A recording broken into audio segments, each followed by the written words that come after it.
Assalamualaikum warahmatullahi wabarakatuh. Alhamdulillahirabbil alamin. Wassalatu wassalamu ala asyrafil anbiya wal mursalin sayyidina wa maulana wa syafi'ina Muhammadin wa ala alihi wa sahbihi ajmain. Asyhadu an la ilaha illallah wa asyhadu anna Muhammadar Rasulullah. Rabbi shrah li sadri wa yassir li amri wahlul 'uqdatam min lisani yafqahu qawli. Sahabat channel Peradaban Muda yang berbahagia, kita berjumpa kembali. Dalam kesempatan ini kita akan mencoba mencermati tentang ada satu fenomena yang cukup mengkhawatirkan, yaitu tentang moderasi Islam atau moderasi beragama yang sudah menyasar kepada anak-anak kita. Ayah bunda yang saya hormati, dimanapun Anda berada, anak adalah amanah atau titipan dari Allah Subhanahu wa Ta'ala yang wajib kita jaga. Karena apa? Karena itu akan dimintai pertanggungjawaban kelak di yaumul hisab. Anak akan kita jaga baik dari bahaya yang sifatnya fisik maupun bahaya yang bersifat pemikiran atau akidah. Nah, saat ini ada satu racun pemikiran yang berbahaya yang sedang melanda, menyasar kepada anak-anak kita, yaitu tentang pemahaman moderasi beragama atau moderasi Islam. Kenapa ini dikatakan berbahaya? Karena ini bersumber dari pemikiran kafir, di mana satu pokok landasan yang mereka buat adalah ingin menyamakan pemahaman di benak kita, di anak-anak kita, bahwa semua agama itu sama. Ini sudah menyentuh tentang akidah, ya. Padahal dalam akidah kita, sebagaimana Allah firmankan dalam Quran surat Al-Imran, di situ Allah memberikan penjelasan, penegasan bahwa a'udzubillahi minasyaitonirrajim, innad-dina indallahil Islam. Sesungguhnya agama yang diridai oleh Allah adalah Islam. Jadi hanya Islam agama satu-satunya yang diridai Allah. Nah, keyakinan ini, akidah ini ingin mereka goyahkan, ingin mereka pupus dengan pemahaman bahwa semua agama itu sama. Jadi bukan hanya Islam, bukan hanya Islam yang dianggap sebagai agama yang benar. Jadi mereka tidak mau, atau bahasanya tidak ingin umat Islam atau anak-anak kita mempunyai pemahaman seperti ini. Nah, ini titik pangkal yang ingin mereka sasar, supaya anak-anak kita dari sisi keyakinan atau akidahnya bergeser bahwa selain agama Islam itu juga benar. Nah, padahal ini sudah menyalahi tentang akidah atau keyakinan yang kita miliki. Ayah bunda yang saya hormati, dimanapun Anda berada, semoga Allah merahmati kita semua. Masifnya pemahaman moderasi ini sangat terasa di dunia pendidikan yang ada di sekitar kita. Hal ini sesuai ya dengan program pemerintah yang memang ingin memasukkan pemahaman ini, baik itu sekolah negeri maupun sekolah swasta atau yang berbasis madrasah, bahkan sampai ke pondok pesantren. Anak yang sudah terpapar dengan pemahaman seperti ini, yang pertama dapat kita kenali atau dapat kita lihat dari sisi sikap yang dia tampakkan, yaitu adanya karakter moderat, yaitu kompromistis. Yang pertama, si anak tidak mau dikatakan sebagai eksklusif, dia ingin dianggap sebagai inklusif, sama. Jadi kalau misalnya dalam suatu kesempatan dia pakai kerudung, yang lain tidak pakai kerudung, misalnya kalau dia seorang akhwat atau seorang siswi perempuan,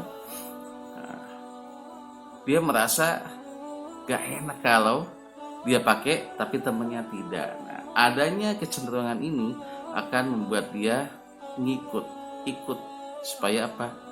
Ya sesuai dengan teman-temannya. Nah, gitu ya. Jadi karena apa? Sama saja gitu ya. Dalam pemahaman atau benak mereka atau anak-anak kita ini akan sama saja bahwa memakai kerudung atau tidak memakai kerudung ternyata sama. Toh temannya juga banyak. Nah, dia akan merasa malu jika tampil beda. Nah, padahal Islam menegaskan kalau memang itu suatu kewajiban, itu suatu perintah yang harus dia laksanakan, walaupun orang lain bahkan seluruh manusia tidak mau melaksanakan, dia akan tetap dengan prinsipnya melaksanakan perintah Allah itu. Nah, ini mencoba dikikis dan ini sudah masuk di tengah-tengah pemikiran anak-anak kita.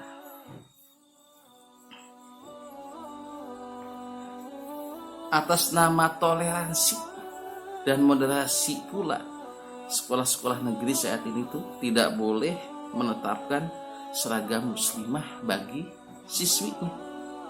Nah, larangan ini semakin membuktikan bahwa bagaimana moderasi itu adalah ancaman bagi umat Islam. Ya. Jadi sekolah ya, yang di situ banyak mayoritasnya Muslim, apalagi itu sudah levelnya sekolah menengah ke atas, yang notabene-nya tuh anak-anak sudah mulai masuk usia balik, anak-anak akhwatnya sudah terkena taklif hukum. Salah satunya adalah kewajiban menutup aurat, baik itu menggunakan kerudung maupun berhijab atau menggunakan jilbab. Nah, di sini sekolah dilarang menetapkan aturan bahwa siswinya harus memakai baju yang sesuai dengan keyakinan atau ajaran Islam. Ini sebagai bukti ya, sebagai bukti bahwa moderasi ini ancaman buat anak-anak kita dan buat kita semua. Karena apa? Ini melawan atau menentang ajaran Islam. Kita pahami, bahkan kita ajarkan kepada anak-anak kita, terutama anak perempuan, tatkala si anak sudah menginjak usia remaja, masuk usia balik, di mana taklif hukum dia dapatkan, catatan amal kebaikan dan keburukan dia sudah mendapatkannya, maka apapun yang menjadi perintah dari Sang Maha Kuasa yaitu Allah sama. Seperti halnya menjalankan kewajiban sholat fardu 5 waktu, dia wajib. Dia menuntut ilmu wajib. Sampai dia mengenakan pakaian yang mestinya menutup aurat dari berkerudung dan menggunakan jilbab atau baju hijab, dia wajib juga. Nah, tatkala pemahaman ini ditentang dengan adanya larangan untuk menggunakan itu, sekolah tidak boleh atau melarang, mewajibkan, bahkan menganjurkan pun tidak diperkenankan. Inilah ancaman yang nyata ya, ancaman buat kita semua bahwa atas pemahaman ini, moderasi beragama atau moderasi Islam yang ingin memangkas Islam hanya sebatas ajaran spiritual saja adalah berbahaya. Padahal Islam itu adalah sebuah ideologi. Ya, berbasis akidah iya, ya ada aturan yang tumbuh di atas akidah itu juga iya. Jadi tidak cukup hanya berbasiskan akidah terus dia menjalankan hanya sebatas spiritual saja. Tetapi muamalah, praktek-praktek ibadah yang lainnya yang bersifat umum pun harus semuanya dia laksanakan. Nah, ini adalah keyakinan ya. Ini adalah akidah bagi seorang muslim. Di apapun yang menjadi perintah yang datangnya dari Allah, itu wajib dia laksanakan, dan apapun yang menjadi larangan wajib dia tinggalkan. Nah, salah satu bahaya dari moderasi agama ini adalah adanya pemahaman untuk memberikan toleransi. Toleransinya toleransi yang kebablasan ya. Komprominya dipaksa supaya apa? Pemikiran Islam mau bercampur dengan pemikiran kufur. Nah, ini sama saja dengan mencampurkan yang hak dengan yang batil. Padahal Allah sudah memberi penjelasan atau melarang kita supaya jangan mencampurkan yang hak dengan yang batil dalam Quran surat Al-Baqarah ayat 42. Wala talbisul haqqo bil batil. Janganlah kamu mencampurkan antara yang hak dengan yang batil. Wallahu a'lam bishawab. Nanti kita lanjutkan di pembahasan berikutnya. Assalamualaikum warahmatullahi wabarakatuh.